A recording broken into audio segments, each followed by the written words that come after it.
Attaque de la Russie contre les troupes américaines. Déclaration officielle de Moscou à Washington. Mobilisation urgente de l'armée et des réservistes. Tensions inédites dans l'Union européenne. Volodymyr Zelensky refuse l'offre de Vladimir Poutine, répond pour la première fois à Alexandre Loukachenko et évoque une possible attaque russe contre le Kazakhstan, alors que la Maison-Blanche publie pour la première fois un plan de 20 points pour mettre fin au conflit. Retour du Russe en Ukraine, débat sur l'ampleur du phénomène et réaction du délégué à la langue nationale.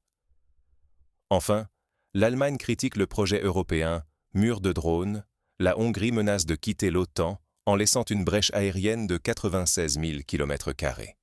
Découvrez tous les détails de ces événements majeurs. Merci de soutenir cette vidéo avec un j'aime et de la partager sur vos réseaux sociaux. Il est temps de faire une pause thé. En Ukraine, on observe une régression linguistique. Une partie de la population, qui avait adopté l'ukrainien au début du conflit à grande échelle, est revenue à l'usage du russe. Ce constat émane de Elena Ivanovska, la commissaire chargée de la protection de la langue officielle. Selon elle, ce retour en arrière s'est surtout manifesté dans le domaine de l'éducation. Ivanovska considère ce phénomène comme un signal alarmant qu'elle explique par la psychologie humaine et l'habitude de vivre en temps de guerre. Elle rappelle qu'en 2022, la société ukrainienne percevait le russe comme la langue de l'agresseur, mais à présent, certains retournent à leur ancienne pratique linguistique. Ivanovska met en garde les jeunes parents. Parler russe devant leurs enfants, c'est leur imposer des chaînes linguistiques dont il sera difficile de se libérer plus tard, surtout si l'on souhaite que l'enfant grandisse pour l'Ukraine. Elle a également commenté la polémique autour de la blogueuse Elena Manziuk, qui avait déclaré que ses enfants pourraient frapper d'autres enfants à cause du russe. D'après la commissaire, de telles déclarations mériteraient des excuses. Il faut de l'équilibre. Si la position est trop radicale, jusqu'à la violence, cela devient inacceptable. Un blogueur devrait capter l'intérêt autrement. Lorsqu'une personnalité charismatique diffuse des idées constructives dans la langue nationale, cela mérite respect et reconnaissance. Ceux qui rassemblent un large public portent la responsabilité de chaque mot et message qu'ils transmettent à leurs abonnés. Par ailleurs, Ivanovska affirme que le contenu russe pendant la guerre agit comme une force douce, qui influence subtilement les esprits, banalise la violence et érode l'identité. C'est pourquoi l'Ukraine cherche actuellement à coopérer avec de grandes plateformes comme YouTube, afin que le contenu russe ne soit pas automatiquement mis en avant ou recommandé. Les troupes allemandes se rapprochent des frontières russes et biélorusses. La Bundeswehr a inauguré une nouvelle base logistique pour sa brigade à Roukla, en Lituanie. À vol d'oiseau, seulement 150 km séparent ce site de l'enclave de Kaliningrad et de la frontière biélorusse. Sur près de 20 hectares, une véritable cité militaire a vu le jour, comprenant plus de 15 000 m² d'ateliers, de dépôts et de quartiers généraux. Cette base deviendra le centre névralgique pour l'entretien des blindés, des véhicules de logistique et du matériel de reconnaissance, le véritable poumon logistique des forces allemandes dans la région. Berlin a pris en charge le financement du projet, réaffirmant la volonté de l'Allemagne de défendre les pays baltes. La menace désignée est la Russie. Cela signifie qu'ils continueront à réagir de manière unie et responsable aux actions hostiles de la Russie, tout en renforçant considérablement la dissuasion et la défense, fondement de leur alliance.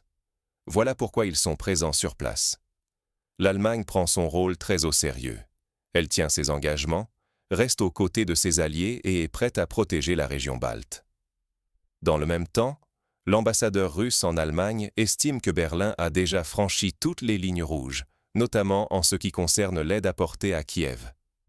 Toutes les lignes rouges auraient été dépassées depuis longtemps, ce qui est déplorable. Il avoue qu'il ne s'attendait pas à ce que les responsables allemands, réputés pour leur bon sens, acceptent de fournir à l'Ukraine des armes létales, y compris des systèmes capables de frapper en profondeur sur le territoire russe, comme les missiles Taurus. Ces derniers ne sont pas encore livrés, mais leur possible envoi fait couler beaucoup d'encre. Il n'a pas non plus entendu de démenti sur l'information selon laquelle, à partir de 2026, des missiles américains de portée intermédiaire pourraient être déployés en Allemagne, des engins également dotés d'une grande portée. Un choc pour les Européens. Par ailleurs, le ministre allemand de la Défense, Boris Pistorius, a tempéré l'enthousiasme autour du grand projet européen baptisé « Mur de drones » à la frontière orientale de l'OTAN. Ce dispositif devrait constituer un système intégré de protection contre les drones pour sécuriser l'espace aérien et les infrastructures de toute l'Europe. Pistorius pense qu'il vaut mieux investir dans des systèmes de défense aérienne flexibles et puissants que dans une grande idée unique. Selon lui, le mur de drones ne sera pas opérationnel dans les 3 ou 4 prochaines années. The Telegraph rapporte également que ce dispositif risquerait de comporter une faille majeure, la Hongrie n'ayant pas l'intention d'y participer pour l'instant, ce qui laisserait une brèche de 96 000 km² en plein centre du dispositif. Les experts avertissent, sans la Hongrie, ce projet risque de devenir une nouvelle ligne Maginot, coûteuse mais inefficace, qu'il serait facile de contourner, comme l'avaient fait les troupes allemandes lors de la Seconde Guerre mondiale.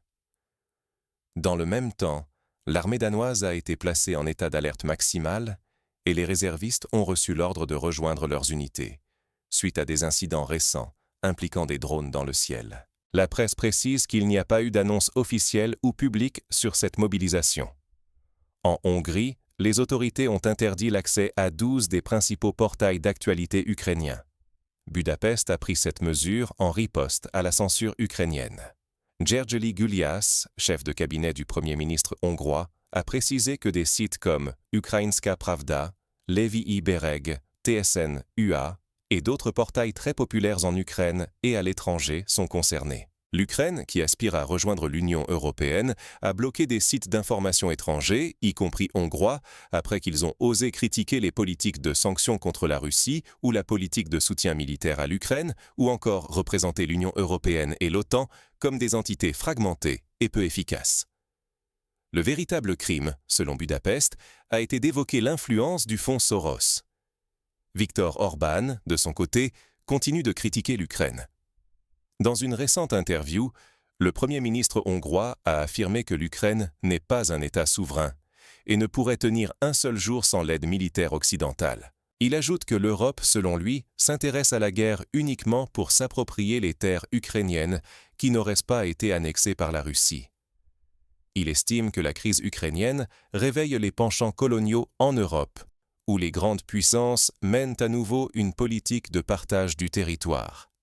Les États occidentaux, selon lui, considèrent la guerre comme une opportunité de division de l'Ukraine, pensant avoir le droit de s'octroyer le reste du pays. Il rappelle que la Russie a déjà conquis 20% du territoire ukrainien, mais que l'Occident estime avoir droit au reste. Volodymyr Zelensky a rejeté les propositions de Loukachenko. Il n'a pas répondu aux récentes déclarations de Minsk qui disaient être prêt à discuter avec Kiev d'un cessez-le-feu et d'une bonne offre transmise à l'Ukraine via Donald Trump en Alaska. Zelensky trouve difficile de réagir à ce que dit Loukachenko, le décrivant comme vivant dans son propre univers, qu'il s'est construit et où il s'est isolé depuis 3 décennies, sur un territoire aussi vaste qu'un pays entier. Il regrette que Loukachenko oublie que son pays est un État indépendant et constate que parfois Vladimir Poutine vient lui rendre visite dans ce monde à part. Il préfère laisser ces 2 hommes, désormais âgés, discuter entre eux sans commenter davantage. Lors de son allocution, Zelensky a aussi insisté sur la nécessité pour l'Europe de s'unir face à la Russie et a évoqué le Kazakhstan et d'autres anciennes républiques soviétiques, estimant que la Russie pourrait également menacer ces États. Il a déclaré, je cite, « L'agression russe pourrait aussi s'étendre là-bas. » Fin de citation. Je pense qu'il existe un risque en direction du Kazakhstan et d'autres régions. Je ne peux pas le dire avec certitude, car j'ignore les intentions de Poutine. Voilà pourquoi je dis qu'il vaut mieux être prêt à se défendre que de deviner où il pourrait attaquer. En Ukraine, on affiche l'espoir de mettre fin à la guerre dès cette année. La résilience de l'Ukraine n'est pas la cause d'un conflit interminable. Nous voulons que cette guerre s'arrête dès cette année.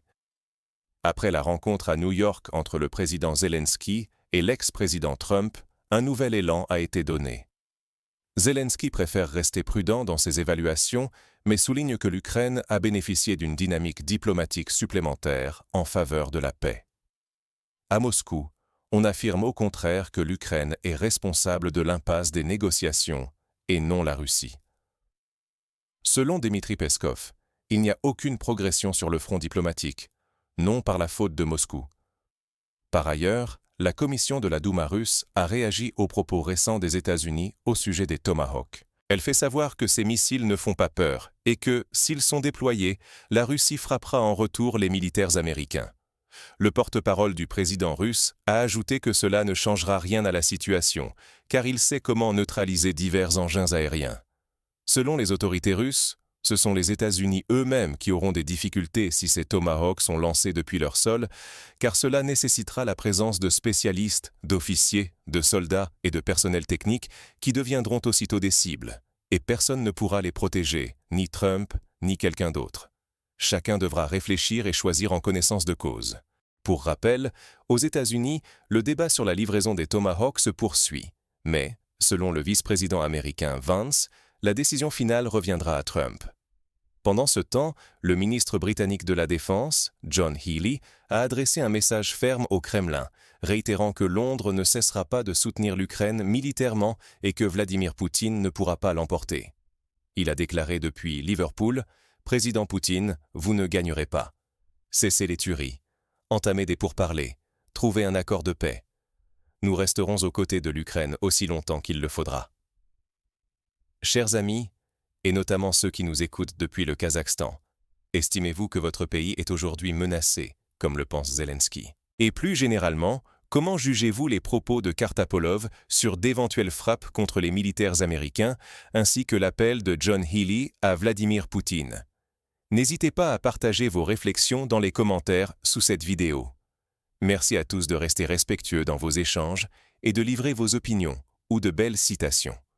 Je vous invite encore à cliquer sur « J'aime » pour soutenir cette vidéo sur YouTube, à vous abonner à la chaîne et à activer la cloche pour ne rien manquer. Merci encore à tous. Poursuivons. La Russie connaît cet automne la mobilisation la plus importante de ces dernières années pour le service militaire obligatoire. D'après le décret de Vladimir Poutine, 135 000 hommes âgés de 18 à 30 ans seront appelés sous les drapeaux cette année. Cela représente 2 000 de plus qu'à l'automne de l'an 2024, rapporte le Moscow Times. La publication précise qu'au printemps dernier, il était prévu d'envoyer 160 000 hommes en service, le chiffre le plus élevé en 14 ans. Ainsi, sur l'ensemble de l'année 2025, 295 000 recrues devraient être appelés, un record selon le journal. Il y a une semaine, l'état-major russe a indiqué que tous les conscrits effectueraient leur service exclusivement sur le territoire russe, sans être envoyés au front. Côté ukrainien, Kiev attend de nouvelles livraisons d'avions de chasse suédois Gripen, français Mirage et américains F-16. L'information a été confirmée par le vice-ministre ukrainien de la Défense, Gavrilyuk, lors d'un entretien à la BBC Ukraine. Le général n'a cependant pas précisé à quelle date ces appareils arriveraient. Le ministère de la Défense ukrainien a également sollicité auprès de ses partenaires au moins 10 systèmes Patriot supplémentaires. Les forces de défense ukrainiennes utilisent actuellement les missiles Patriot principalement pour intercepter les missiles balistiques russes, en raison de leur rareté selon l'armée ukrainienne. Le général a reconnu que le pays avait demandé des missiles non seulement pour les Patriots, mais aussi pour d'autres batteries de défense anti-aérienne, afin de mieux répartir la charge entre les différentes couches de défense et de garantir un stock en cas d'intensification des frappes massives. Donald Trump, à l'issue d'une nouvelle rencontre avec Benjamin Netanyahou, a publié un plan de paix pour Gaza comprenant 20 points. Gaza devrait devenir une zone sans présence terroriste. Tous les tunnels, usines d'armement et infrastructures militaires seraient détruits. Le Hamas devrait déposer les armes et ne pas prendre part à la gestion du territoire. Dès qu'un accord serait trouvé, la guerre cesserait immédiatement. Israël retirerait ses troupes et libérerait des prisonniers en échange du retour de tous les otages. Les membres du Hamas renonçant à la violence bénéficieraient d'une amnistie ou pourraient en quitter Gaza en toute sécurité. Une aide humanitaire serait envoyée sans délai. Les infrastructures, hôpitaux et routes seraient restaurés. La gestion du territoire serait assurée par un comité palestinien technocratique, sous la supervision d'un conseil international présidé par Trump. Ce conseil comprendrait des chefs d'État et des leaders internationaux, comme l'ancien Premier ministre britannique Tony Blair, chargé de superviser la reconstruction, le financement et les processus politiques. Si le Hamas refusait le plan, il serait appliqué dans les zones contrôlées par les forces internationales. Scandale au Kazakhstan autour des toilettes. Sur le stade central d'Almaty, un journaliste étranger venu pour un match de Ligue des Champions, Real Madrid contre Kairat Almaty, a filmé une vidéo du vieux modèle soviétique de toilette. La vidéo est rapidement devenue virale et a généré des milliers de commentaires. Près d'un mois auparavant, la direction des infrastructures sportives d'Almaty avait pourtant promis d'installer de nouveaux sanitaires avant le match. De nombreux Kazakhs ont exprimé leur gêne pour l'un des principaux stades du pays et ont accusé les responsables de corruption. Des citoyens ouzbeks se retrouvent bloqués en Russie. Dans la région de Toula, 13 citoyens d'Ouzbékistan, parmi lesquels 5 femmes, sont détenus depuis 8 mois. Ils sont accusés d'infraction aux règles d'immigration. Selon le média Kun.uz, toutes les personnes concernées travaillaient dans un complexe hôtelier local. Elles ont été envoyées en centre de détention dès qu'il a été découvert que leurs documents étaient invalides. Les ressortissants ouzbeks affirment qu'ils sont maintenus non pas comme inculpés, mais en tant que témoins. Leurs nombreux appels à l'ambassade et au consulat d'Ouzbékistan, ainsi qu'au ministère des Affaires étrangères, sont restés sans réponse. Ils dénoncent de mauvaises conditions de détention, un manque de nourriture et d'assistance médicale. Certains se sont vus proposer d'aller combattre en Ukraine, mais ont refusé. Dans leurs lettres, ils précisent avoir des billets de retour et se disent prêts à être expulsés à leurs frais si nécessaire.